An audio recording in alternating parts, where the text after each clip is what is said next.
Portugal immigration में और ज़्यादा सख्ती लेकर के आ रहे हैं। एक नया लॉ अप्रूव करने की बात की जा रही है। तो क्या होने वाला है, कौन से लोग इम्पैक्ट होने वाले हैं, चलिए जानते हैं इस वीडियो में।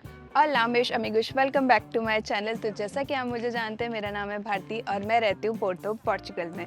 और यहाँ से बनाती रहती हूँ मैं आपके लिए बहुत सारे informative videos, travel vlog and immigration related video.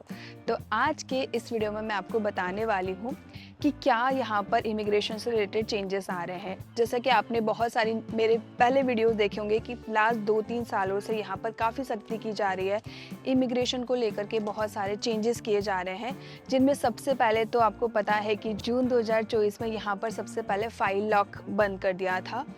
तो वो ये था कि कोई एज टूरिस्ट भी यहाँ पर एंटर होता है तो अगर उसको जॉब मिलती है वो यहाँ पर रुक सकता है और वहाँ पर रेजिडेंस परमिट ले सकते हैं पोर्चुगल में। लेकिन वो 2024 में हटा दिया गया।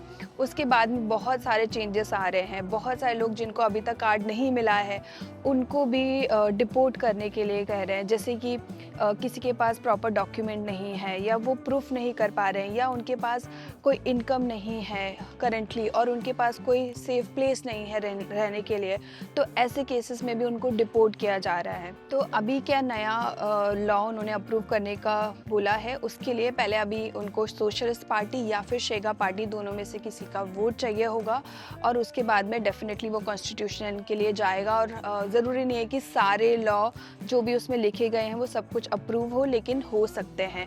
तो उसमें क्या है, सबसे पहले तो ये है कि जब किसी को डिसाइड कर लेते हैं कि इसको डिपोर्ट करना है, उनके पास प्रॉपर प्रूफ नहीं है, इनकम नहीं है यहाँ पर रहने के लिए, तो उस केस में उनको 20 डेज़ दिए जाते हैं वॉलंटरली निकल जाने के लिए कंट्री से। लेकिन अब ये 20 डेज़ नहीं दिए जाएंगे। जब डिसीज़न ले लिया कोर्ट ने तो उस वक्त ही उनका फाइनल हो जाएगा कि उनको डिपोर्ट होना ही है। दूसरा ये कि जब किसी को डिपोर्ट करने के लिए लेटर आ जाता था और उसके बाद में कई सारे लोग लॉयर के थ्रू अपील करते थे कि हमारे पास डॉक्यूमेंट है या हमें डिपोर्ट नहीं होना चाहिए, हम यहाँ पे रहना चाहते हैं, तो उस केस में जो ये डिपोर्ट वाला केस था वो फ्रीज़ हो जाता था उतने टाइम के लिए। उनको ज़्यादा टाइम मिल जाता था कि अब जब तक आपका अपील वाला केस चल रहा है तब तक आप रुक सकते हैं यहाँ पर। लेकिन वो भी अभी हटाने की बात कर रहे हैं। अगर ऐसा फाइनल डिसीज़न आ गया है तो उसके बाद अब अपील नहीं करेंगे। कुछ स्पेशल केसेस में अभी भी कर सकते हैं, बट उसका इफ़ेक्ट जो होगा वो कम होगा।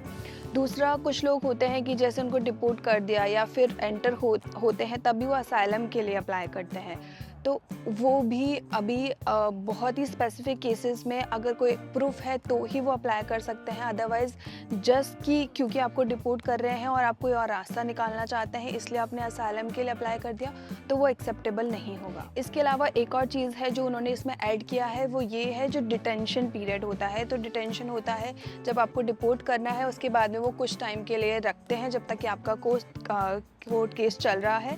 तो वो 60 डेज़ का था, अब वो बढ़ा करके 360 डेज़ का कर दिया। दैट मीन्स कि अगर आपको डिपोर्ट करने के लिए डिसीज़न आ गया है तो फिर आप फ्रीली बाहर रह कर के कुछ और नहीं कर सकते हैं।